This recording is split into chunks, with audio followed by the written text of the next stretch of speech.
Muito boa noite, bem-vindos ao Momento Antagonista com Cláudio Dantas. Sexta-feira, dia 27 de setembro. Ontem, quando gravei o vídeo, gravei um pouco mais cedo e logo depois saiu a notícia de que o Janot está contando aí no seu livro de memórias que pensou em matar o Gilmar Mendes. Isso em 2017.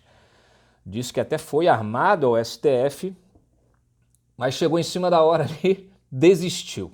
Bom, por quê? Por que ele tentou matar o Gilmar Mendes? Não tem nada a ver com as decisões do Gilmar Mendes, tem a ver com uma questão pessoal, né? Seria aí mais ou menos um crime passional, porque ele, segundo ele, o Gilmar teria espalhado lá na ocasião, ali difamado, né? A sua filha, que é advogada, ele teria dito, o Gilmar teria dito que a filha do Janot atuava para uma empresa investigada pela Lava Jato, o que não era verdade, do ponto de vista ali penal, criminal, ela nunca atuou na área criminal, então o Janot ficou, aquilo tocou na alma dele, ficou revoltado com aquilo, como pai, e resolveu então, vamos dizer assim, tirar satisfação, quer dizer, na verdade segundo ele ia matar o Gilmar e se matar, né?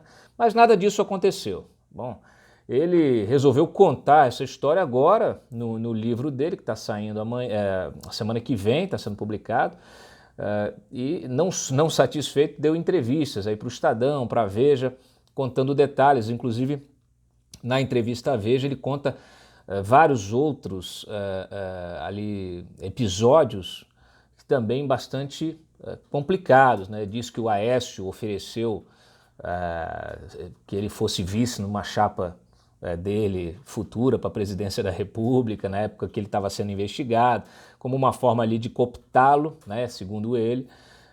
A mesma coisa aconteceu com o Temer, a gente até noticiou dias atrás essa informação, e ele fez aí está fazendo uma série de acusações, né, acusações, muitas delas graves, né, são acusações graves. Mas aí, bom, enfim, depois que ele virou uma festa esse negócio, né, as redes sociais, isso viralizou, as redes sociais ficaram em polvorosa, todo o meio jurídico ficou, o Ministério Público, os procuradores, promotores, todo mundo ficou aí escandalizado com essa declaração do Janot, admitindo essa possibilidade, né, de ter cometido um crime. E obviamente que isso teria consequências, já que a gente tem vivido, né, um momento atípico, como diria Marco Aurélio Melo, tempos estranhos. E agora, no final da tarde, início da noite, final da tarde, o Alexandre de Moraes, no âmbito daquele inquérito geral do Dias Toffoli, entendeu que essa declaração do Janot significaria aí uma ameaça ao Gilmar Mendes e a todos os demais ministros do STF, determinou então busca e apreensão de arma, notebook, todo tipo de dispositivo eletrônico, celular, tudo lá na casa do Janot, no escritório do Janot também, que atua como advogado. Parece que representantes da OAB acompanharam, né, aí essas buscas, e também determinou medidas aí de restrição. O Janot está proibido de se aproximar de ministros do STF, de se aproximar do STF, né, de funcionários do STF. Então ele está aí realmente numa situação complicada até para o exercício profissional, tá? A gente não viu a OAB se manifestar em relação a isso. O Ministério Público oficialmente também não se manifestou, só a Associação de Procuradores que soltou uma nota criticando, obviamente, as declarações do Janot, mas dizendo o seguinte, mas isso não justifica uma ação arbitrária do STF, né, autorizando essas buscas e todas essas restrições contra o Janot, porque não seria o caso, né? A gente até noticiou que o Alexandre de Moraes está aí enquadrando o Janot até na Lei de Segurança Nacional. Só que acontece que muitos advogados aí consultados pelo site disseram que não é bem assim, porque primeiro que o Janot confessou ter pensado, né, no crime, né? Ele não cometeu o crime, então teria ficado aí na intenção, né, do cometimento. Depois seria um ato passional, não é um ataque à instituição STF, ao ministro do STF por decisões que ele tenha tomado, nada disso. É um ato passional em defesa da honra da filha, tá? Não se justifica, mas não se enquadra, né, na Lei de Segurança Nacional. Mas isso não é irrelevante, né, porque de fato a gente está vivendo aí algumas arbitrariedades, né? Esse inquérito geral a gente tem criticado, nós fomos vítimas, a Cruzoé foi vítima disso, o antagonista também, censura determinada pelo Alexandre de Moraes, né, no âmbito desse inquérito. É um inquérito que não tem respaldo constitucional, tá? Porque primeiro que os ministros, né, no caso aí, o próprio Alexandre de Moraes, ele faz o papel, né, do Ministério Público, do juiz, autoriza aí as diligências policiais, né, sendo que ele também é vítima disso, né? Os ministros são vítimas, ao mesmo tempo eles julgam, ao mesmo tempo eles fazem a acusação, quer dizer, é um negócio assim, é uma coisa esdrúxula, né? É uma aberração jurídica, isso é uma aberração jurídica. E não há ninguém para deter isso aí, né? Inclusive esse é um dos motivos da CPI da Lava Toga, né? Que muita gente não quer que seja instalada, né? Toda uma pressão aí para que não seja instalada, mas o fato é que nós estamos diante de uma aberração jurídica. E o Ministério Público está calado, né?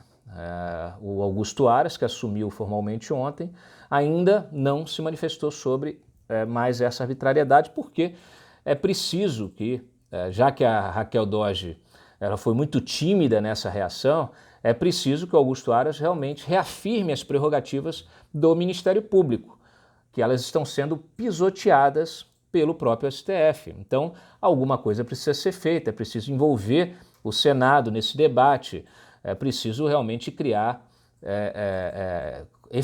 efetivamente, né, executar, né, a coisa dos contrapesos, né, pesos e contrapesos, porque, de fato, não há quem segure, né, não há quem segure o STF. Então aí fica essa doideira, né, porque no caso aí o Janot realmente deve ter escrito esse livro lá, né, naquele bar que eu publiquei a foto há uns 2 anos, naquele bar que ele estava com um advogado de óculos escuros tomando cerveja. Ele deve ter escrito esse livro lá, né, atrás dos engradados de cerveja, porque isso, quer dizer, o que se ganha com um negócio desse, né? Você coloca, primeiro que você coloca o Gilmar numa posição de vítima, né? Justifica aí ou reforça a narrativa do Gilmar e de todos os outros ministros que tentam, vamos dizer assim, criminalizar a Lava Jato, né? Então você acaba reforçando, hoje já começaram, já deram entrevista, já começaram a criticar, falando justamente, o Janot, tá vendo, é um desequilibrado, ele, na condução aí da Lava Jato, a condução da Lava Jato está refletida nesse comportamento, né? Reflete esse comportamento desequilibrado. Então, olha, gente, o que já estava ruim, agora tá ficando pior, né? Isso em meio a toda essa problemática de aprovação da lei de abuso de autoridade, a gente tem publicado aqui, está se espalhando, né? Especialmente na primeira instância, decisões dos juízes que estão simplesmente soltando presos, se recusando a fazer bloqueio de bens, penhoras, porque tudo com medo da aplicação da lei, né? Na verdade, o que está acontecendo já é uma reação, uma forma de protesto. Já se fala, inclusive, numa paralisação geral aí dos magistrados, procuradores, promotores, enfim, do próprio sistema de justiça. Isso provocaria um colapso, né, do judiciário no país, no Brasil. Então a gente realmente está à beira do abismo institucional, né? Eu não consigo entender quando ministros do Supremo, presidentes da Câmara, do Senado, presidente da República, falam que está tudo bem, que estão aí numa pacificação, num trabalho de harmonização dos poderes. Hoje o Toffoli deu entrevista, ele falou justamente, não, isso aqui são os poderes trabalhando em harmonia. Eu não consigo enxergar onde está essa harmonia, muito pelo contrário. Muito pelo contrário, a gente tá sob a ameaça de um colapso institucional. É muito grave isso. E as pessoas que lideram as instituições, elas parecem que não estão enxergando isso. Então, eu faço um apelo, porque realmente a gente tá numa situação muito complicada. Bom, em meio a isso tudo, a Lava Jato pediu a soltura do Lula.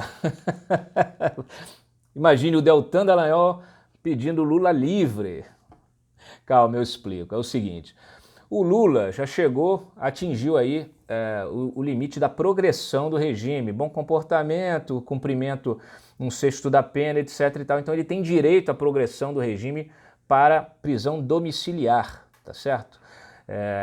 Só que a defesa, o Lula e a defesa dele, né, eles estão adotando uma estratégia política que tem a ver com, eu já falei isso aqui até ontem, né, eles desde o início transformaram os casos, as investigações, os processos numa guerra política. Politizaram, né, esse processo todo.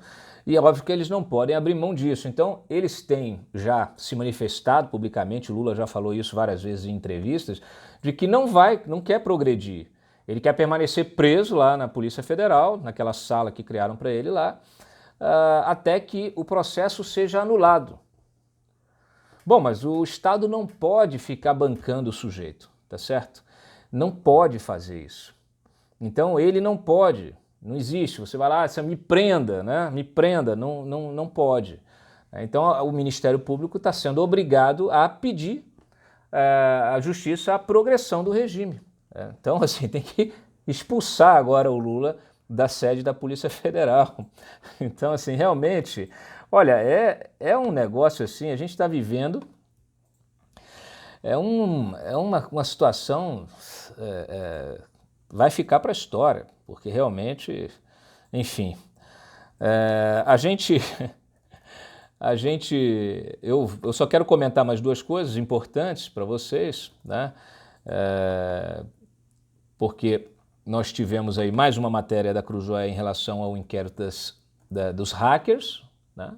E essa matéria traz detalhes aí justamente da atuação do Luiz Molição em parceria com o Walter Delgatti, né, o Vermelho, esse outro jovem que foi preso agora na última fase da operação. Então os dois, está muito claro agora para a Polícia Federal que os dois trabalhavam de forma conjunta, né, e que houve tratativas de venda desse material roubado dos celulares dos procuradores. Então, essa é a questão principal dessa investigação, é descobrir se esse crime foi encomendado, né? Se ele foi encomendado ou na sua origem ou se durante, né, o processo de hackeamento e os contatos que os hackers fizeram com jornalistas, com outras pessoas, comediantes, não sei o que, se alguém no andar aí, né, até com políticos, se alguém durante esse processo resolveu, vamos dizer assim, direcionar o hacker para determinado alvo.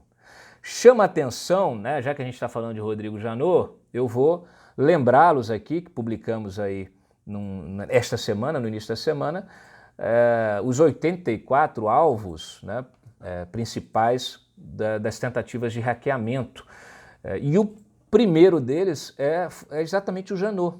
Quer dizer, o Janot foi alvo de 76 tentativas de hackeamento. Eu, sinceramente, eu não consigo pensar que o hacker lá, um estelionatário de Araraquara, tenha a sensibilidade, a percepção, né, ou até o entendimento de achar que o Janot era o principal alvo a ser derrubado, a ser atingido aí nesta batalha, né, que virou a questão da Lava Jato.